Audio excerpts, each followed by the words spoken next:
How to improve your English vocabulary in 30 days. Improving your English vocabulary in 30 days requires dedication and consistency.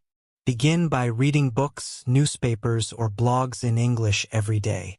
While reading, highlight new words and look up their meanings. Write them down in a notebook and try to use them in sentences. Second, make flashcards for words you find difficult. Practice them every day and try to remember both their meanings and pronunciation. Third, focus on learning words in context. This will help you understand how to use them correctly in different situations. Another great technique is to learn synonyms and antonyms for each new word. This expands your vocabulary and helps you better understand nuances in meaning. Additionally, engage in conversations with native speakers or language exchange partners.